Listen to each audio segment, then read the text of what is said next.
Bonjour et bienvenue à tous pour une nouvelle interview sur le plateau de la Cité Viternet Web TV. Nous sommes en compagnie de Brice Aymar. Bonjour. Bonjour. Vous êtes responsable du service économique à Inter-Rhône et on va aborder avec vous la question du grand export. Selon vous, c'est indispensable pour le développement de la filière viticole française? Tout à fait. Donc le grand export, c'est vrai que c'est une notion assez vaste. On pourrait considérer aujourd'hui que ce sont les marchés de vin assez lointains qui sont en train de se structurer pour la consommation de vin. Principalement l'Amérique du Nord déjà suffisamment structurée, l'Asie avec en particulier la Chine, et on commence à voir émerger en Amérique latine et notamment au Brésil des perspectives de croissance. Donc pourquoi considérez-vous que c'est un levier de croissance?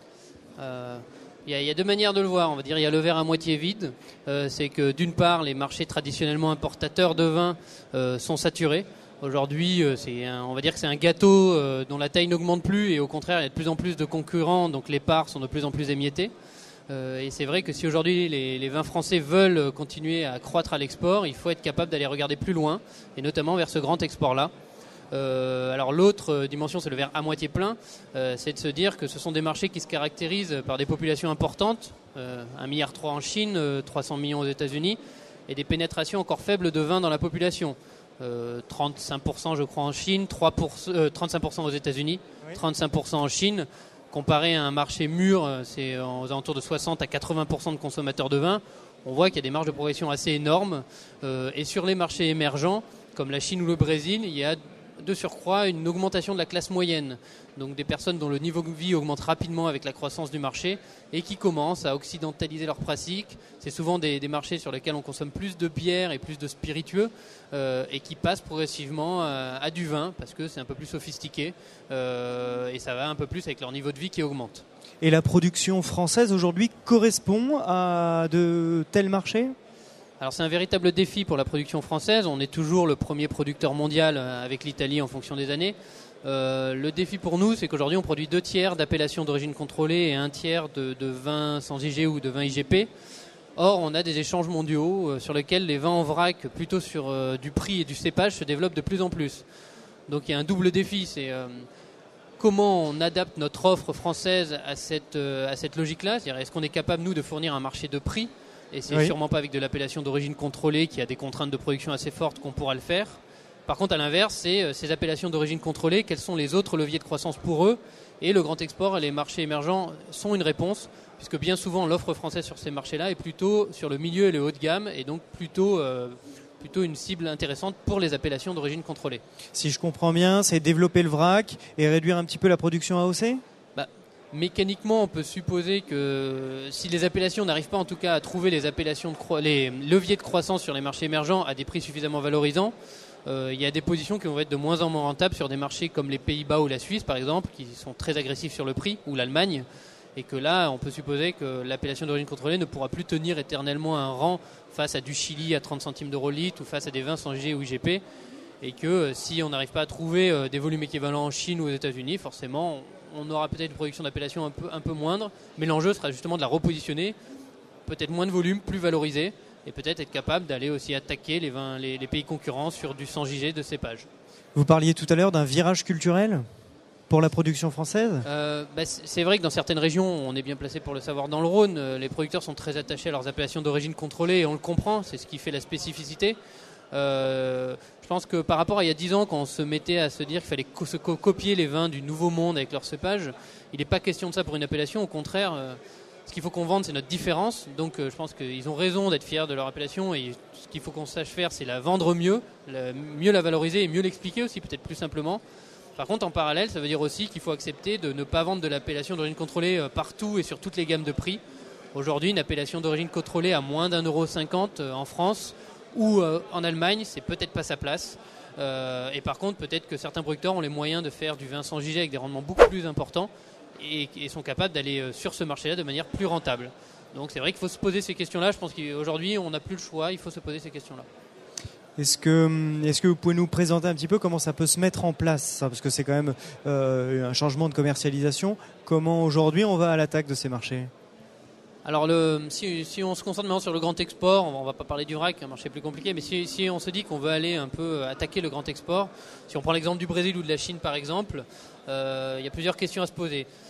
c'est généralement les mêmes questions que sur l'export traditionnel, les pays européens, sauf que les réponses sont toujours plus compliquées, puisque c'est le grand export.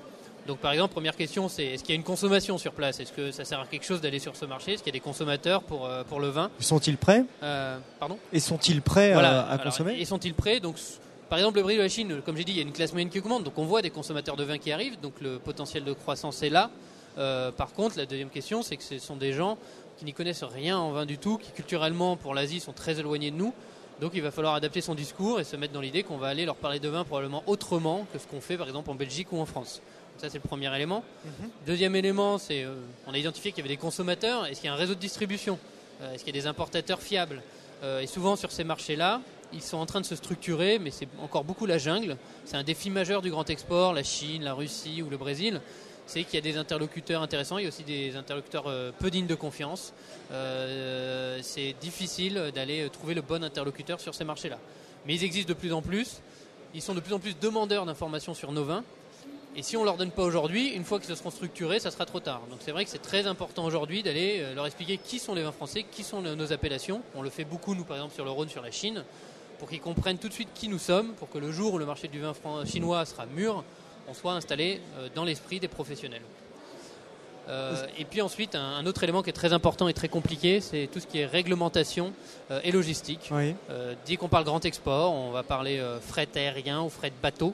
On va parler des incoterms, c'est-à-dire un terme barbare pour tout ce qui va être assurance des vins, qui prend en charge le transport, où se fait le transfert de propriété. C'est des questions qui deviennent aussi compliquées et donc il faut être en mesure d'y répondre. Et il y a des réglementations, si je prends l'exemple de la Chine, une contre-étiquette en mandarin, généralement fournie par l'importateur, Oui. des mentions obligatoires, des certificats d'origine, enfin voilà. Donc il n'y a pas le libre-échange qu'on connaît en Union européenne. Ça veut dire qu'il y a des contraintes réglementaires et logistiques fortes et il faut être capable de s'y adapter parce que par contre c'est des marchés intéressants. Est-ce que ça représente un investissement en termes de temps-homme, en termes de coûts financiers aussi? Est-ce que ça vaut vraiment le coup de partir sur... On s'engage vraiment sur du long terme? Voilà, je pense que c'est l'idée primordiale. Il faut partir dans l'idée qu'on s'engage sur le long terme et qu'il y a un investissement. On ne peut pas partir la fleur au fusil. Généralement, on ne peut pas partir la fleur au fusil sur aucun marché export. Mais on va dire qu'on part en Belgique en train avec son carton sous le bras et on n'arrive pas à vendre son vin. C'est moins dommageable que si on est parti à l'autre bout du monde. Donc c'est vrai que c'est très important de se poser la question de comment je finance mon projet à court terme et à long terme. Et là, peut-être que ce que les entreprises du vignoble ne savent pas assez, notamment le vignoble français qui est très morcelé avec parfois des petites entreprises, Oui. c'est qu'il y a pas mal de solutions qui existent quand même. Alors je vais citer plein de solutions différentes. Vous avez les CCI dans les départements qui ont des solutions. Vous avez Ubifrance, vous avez Oseo, vous avez la Coface avec son assurance crédit, Oseo qui fait des prêts pour l'export, qui fait des crédits, il y a des crédits d'impôt d'État sur les VIE. Donc il existe beaucoup de solutions pour vous aider à diminuer votre investissement de départ pour essayer d'aller conquérir ce marché export. La principale difficulté aujourd'hui, c'est de savoir où les trouver. Et je pense qu'aujourd'hui, c'est le rôle du vignoble, notamment peut-être des organismes comme les interprofessions, d'apporter ces réponses-là à nos entreprises. C'est-à-dire, on ne pourra pas faire ça à la place des CCI ou du Bufrance, mais on peut peut-être au moins essayer déjà Guider vers les bonnes personnes. aider, de les guider vers les bonnes personnes. Mais en tout cas, ça existe. Donc, il faut que nos entreprises arrivent à capter ces aides-là et y aillent.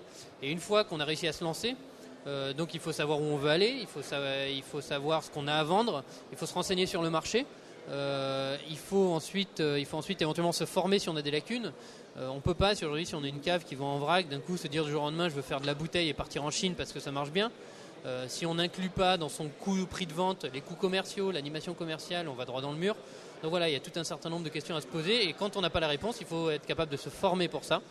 Et il faut des ressources financières, humaines. Est-ce que je passe par un argent? Est-ce que j'ai une force de vente chez moi? Est-ce que je parle anglais? Au moins? Ou chinois? Est-ce que j'ai un site internet? C'est important quand c'est votre seul lien avec quelqu'un qui est au bout du monde. Voilà, donc est-ce que j'ai tout ça chez moi qui va me permettre d'aller au grand export? Et puis une fois que vous y êtes allé, vous avez peut-être via un VIE, via une mission du Bifrance, vous avez trouvé le moyen d'y aller, vous avez vos premiers clients, comment vous pérennisez ça? C'est une question importante. Comme j'ai dit tout à l'heure, si vous n'avez pas inclus dès le départ dans votre prix de vente bouteille ce que va vous coûter l'entretien du marché, vous n'arriverez pas à le tenir. Oui. Donc c'est vrai qu'il faut se poser ces questions-là. Il y a des moyens de réduire ses coûts. Il y a des clubs export qui sont de plus en plus. Il y a le réseau des consultants à l'export, c'est le réseau OSCI. Oui. Il y a l'UCIF, l'UCCIFE, qui est l'union des chambres de commerce, qui propose des choses comme ça. Il y a des agents commerciaux qui font des relais multi-entreprises. Il y a des missions collectives proposées par Ubifrance. Les interprofessions font des salons, font des dégustations dans les pays étrangers. Donc il y a tout un tas de solutions groupées comme ça qui, une fois que vous êtes sur le marché, peuvent vous aider avec des coûts peut-être un peu moins élevés à être présent et à entretenir votre réseau commercial. Par contre, c'est vrai qu'il ne faut pas forcément prendre ces solutions-là quand vous n'êtes pas encore présent. Aujourd'hui, aller faire un salon, une mission collective, quand vous partez de zéro sur le marché, c'est très coûteux. Oui. Et vous aurez à côté de vous une vingtaine d'autres entreprises déjà présentes, avec déjà une force commerciale. Vous risquez d'en être pour vos frais. Donc voilà, il faut bien savoir où on se situe entre le court et le long terme et la capacité d'investissement. Donc du boulot en perspective pour les viticulteurs français. Voilà, du boulot, mais des enjeux et des levées de croissance, et je pense qu'il faut vraiment y aller aujourd'hui. Et donc j'espère qu'on pourra aider nos entreprises à le faire. Merci. Brice Émard, je vous remercie et je vous souhaite une bonne fin de journée. Merci, au revoir.